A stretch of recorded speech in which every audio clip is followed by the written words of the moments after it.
Well, with 11 days to go to Election Day, national money is raising the profile of two key congressional races here in Colorado.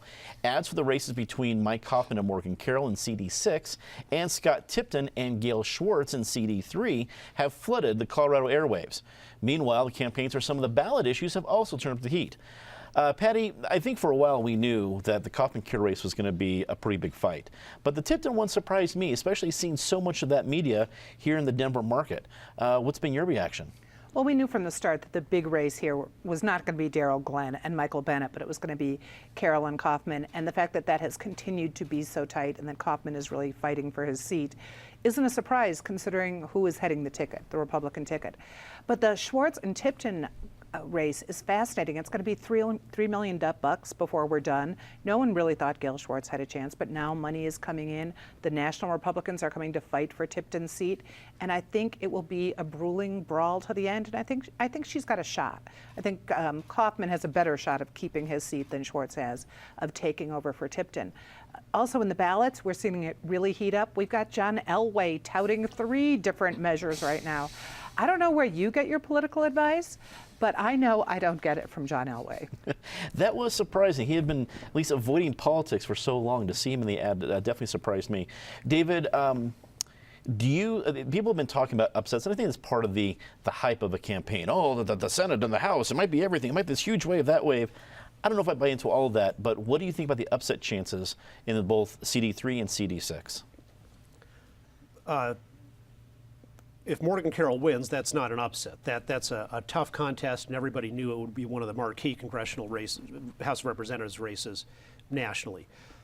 Gail Schwartz is a good candidate and has a chance, and one of the things may be the size of the national wave. That's the kind of thing that if you just had a neutral election year with no national influence, Tipton would win it, but not in a landslide.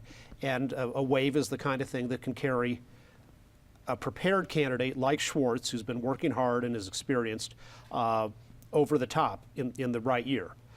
The challenge for the Democrats to take the House of Representatives nationally is if you take every race where they have a high-end candidate like Schwartz and you give them the win in all of that, it still leaves them a few seats short.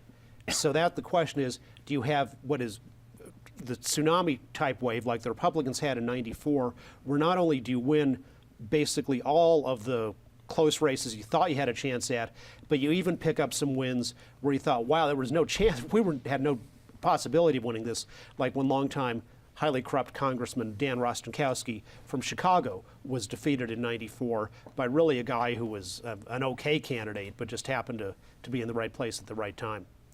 Eric, we've watched a lot of elections together. As you see this one come together, the season's been unprecedented.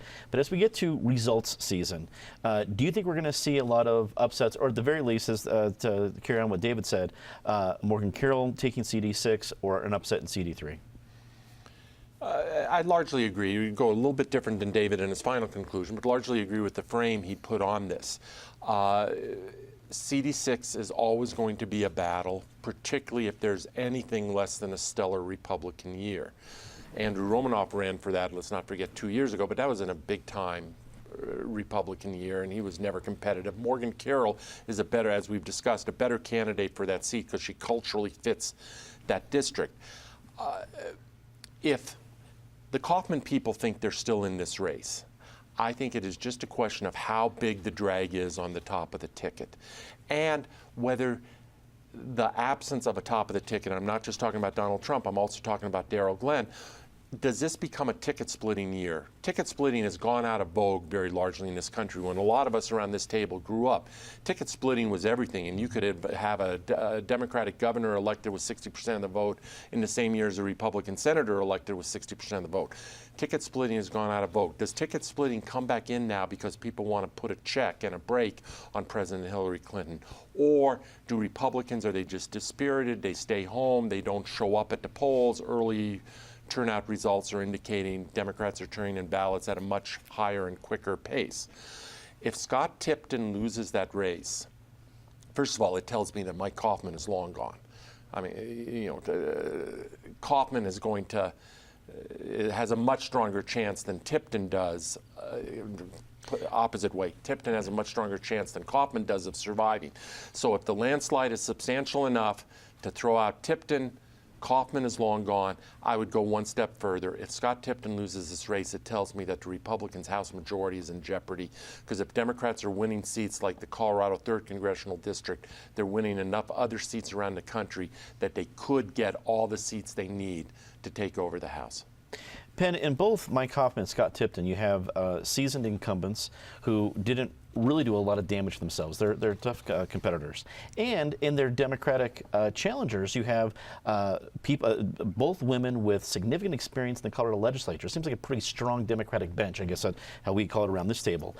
Is that playing into this? It's not just a Democrat-Republican year, but there's some significant experience on both sides. Yeah, I think it's the fact that it looks like a strong Democratic year, and in both of the candidates, Gail Schwartz and Morgan Carroll, you have seasoned legislators who are more than token opposition, who have put together strong campaigns, well financed, and they're going after two incumbents in what could be a heavily Democratic year. I agree with Eric. If Tipton loses, Kaufman's long gone, and if both Kaufman and Tipton lose, Democrats nationally probably take back the U.S. Senate, and they may well get the U.S. House of Representatives.